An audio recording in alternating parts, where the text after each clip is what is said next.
آخر میں اب ذرا یہ بتائیے فائنلی مفتی صاحب، جنگ یمامہ ہو گئی اور قریب قریب جو ہے 1200 کے قریب شہادتیں مسلمانوں کی ہوئی، اور وہی بات ہے، میں ریپیٹ کر رہا ہوں، یہ تاریخ کی واحد جنگ ہے جو اگر پوری اسلامی تاریخ ہم سرکار علیہ السلام کی ظاہری حیات طیبہ میں دیکھتے ہیں تو 259 اور یہاں 1200،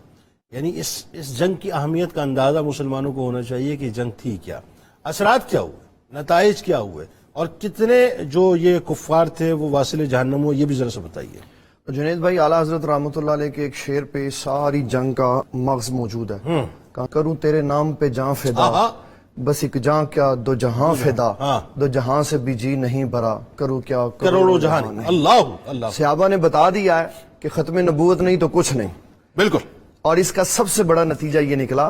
کہ 1400 سالہ تاریخ میں اسلام میں یہ بات رقم ہو گئی کہ حاکم کی سب سے پہلی ڈیوٹی یہ ہے کہ نبی صلی اللہ علیہ وسلم کی ختم نبوت کی حفاظت کرے۔ اللہ،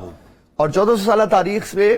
جہاں تک مسلمان حکمران رہے ختم نبوت کی حفاظت حکمران ہی کرتے رہے، بالکل ایسے۔ پھر جب حکمرانوں نے چھوڑ دی تو پھر لوگوں کے پاس چلی۔ یہ بڑی اہم بات آپ کر رہے ہیں، یعنی اسٹیٹ کا جو مطلب حکمران ہے اس کی ڈیوٹی ہے، یہ اسی کی ڈیوٹی، اسی کی ڈیوٹی ہے۔ سب منصب میں بیٹھنے سے پہلے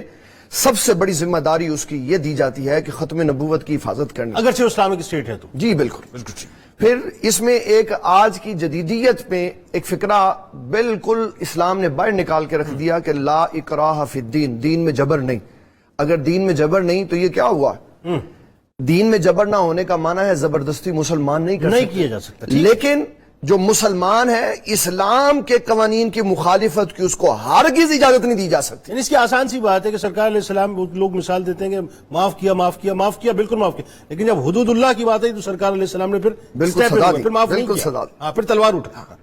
اور دوسری بات اس کا نتیجہ یہ نکلا کہ پوری دنیا میں اور پورے عرب میں یہ بات بیٹھ گئی کہ فدایان ختم نبوت وہ عظیم لوگ ہیں کہ حضور صلی اللہ علیہ وسلم کی عزت پہ کوئی سودا نہیں کرتا۔ اس سے اسلام کی بنیاد مضبوط ہو گئی، بغاوتوں کا سر کچلا گیا۔ اور پھر ہماری خواتین کے لیے بھی اس میں درس ہے، حضرت ام عمارہ کو دے کر کہ بچوں کی تربیت ایسے کرے کہ جب بھی ضرورت پڑے تو بچے حضور کی ختم نبوت پہ جان دینے کا جذبہ رکھے۔ اللہ، اگر مائیں ایسی تربیت نہیں کریں گی تو نتیجہ یہ ہوگا کہ ختم نبوت کے محافظین خود تیار کرنے پڑیں گے۔ جب مائیں خود تیار کر کے بھیجیں گے، صرف اشارہ ہوگا تو لوگ حضور صلی اللہ علیہ وسلم کی ختم نبوت کے لیے جان لے کے آ جائیں گے۔ اور سب سے بڑی اس میں یہ بات حضرت سیدنا صدیق اکبر رضی اللہ تعالیٰ عنہ کے اقدام سے پتہ چلی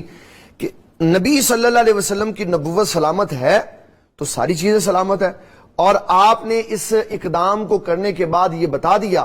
کہ سارا مدینہ میں نے خالی کر دیا، سارے لوگوں کو میں نے بھیج دیا ختم نبوت کی حفاظت کے لیے، تو لوگوں یہ ذہن میں رکھنا اکیلے بھی رہ جاؤ گے تو ختم نبوت کی حفاظت تم پہ فرض ہوگی۔ اس میں ہمارے اسلام کے بہت بڑے ایک دائی جو ہمارے پاکستان کی عظیم شخصیات میں ہیں، حضرت پیر مہر علی شاہ رحمۃ اللہ علیہ، ان کا ایک جملہ میں ضروری بتانا سمجھوں گا تاکہ اس سے ولولہ اور جذبہ بڑھے۔ آپ فرماتے ہیں میں نے آقا کریم صلی اللہ تعالی علیہ وسلم کو اپنے روحانی تصرفات میں دیکھا کہ جو ختم نبوت کا کام کرتا ہے حضور اس کے پیچھے کھڑے ہوتے ہیں، اور یہ آج بھی اور قیامت تک کے لوگوں کے لیے مشعل راہ ہے۔ اگر ایک ختم نبوت کی حفاظت کے لیے کھڑے ہو جاؤ گے تو کسی کو نہ دیکھو۔ اور ہمارے حکمرانوں کے لیے پیغام ہے کہ جب ختم نبوت کا معاملہ آئے تو یہ نہیں دیکھنا چاہیے فلاں حکمران ناراض ہو جائے گا، فلاں مملکت ناراض ہو جائے گی، فلاں اسٹیٹ ناراض ہو جائے گی، صرف یہ دیکھنا چاہیے کہ حضور نہیں ناراض ہونے چاہیے۔ اگر حضور نہیں ناراض ہوئے تو سارا جہاں اللہ آپ کے قدموں میں لا کے رکھ دے گا، اور اگر آپ نے لوگوں کی ناراضگی کا دیکھا تو ساری دنیا پیچھے ہو جائے گی، آپ تنہا رہ جائیں گے۔ اور اللہ تعالیٰ یہ فرماتا ہے وَلَن تَرْضَىٰ عَنْكَ الْيَهُودُ وَلَا النَّصَارَىٰ حَتَّىٰ تَتَّبِعَ مِلَّتَهُمْ۔ یہود و نصارہ کو آپ جتنا مرضی راضی کر لیں وہ کبھی راضی نہیں ہوں گے۔ ان کی راضی ہونے کی صرف ایک ہی صورت ہے، آپ خود یا یہودی ہو جائیں یا نصارہ ہو جائیں۔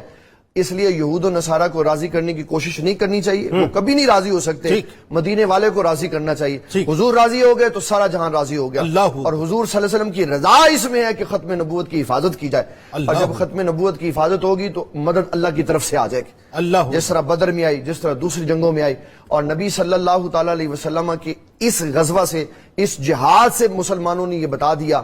کہ حضور صلی اللہ علیہ وسلم کی ساری زندگی کی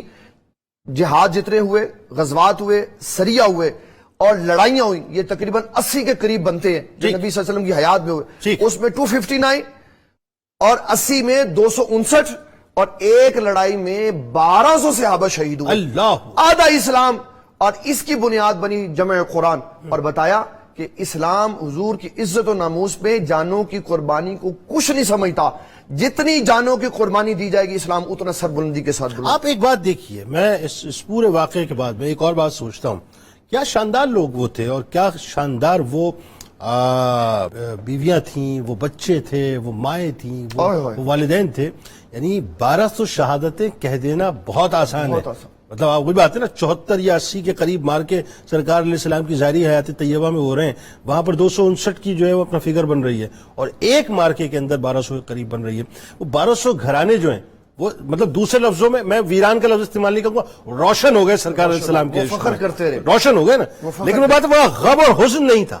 یہ دیکھیں ملال نہیں تھا۔ یہ بات بڑی ذرا بتائیے۔ جب سیدنا صدیق اکبر کی طرف یہ لشکر واپس لوٹ کے گیا نا، تو آپ نے لوگوں کو ویلکم کیا اور بتایا کہ تم تاریخی فتح لے کے آئے ہو، اللہ، اور اس جملے نے لوگوں کے غموں کو کم کر دیا کہ اگر ہم قربان ہو گئے تو ہم کامیاب ہو گئے، کیونکہ رسول اللہ کی ختم نبوت کی حفاظت کر رہے ہیں۔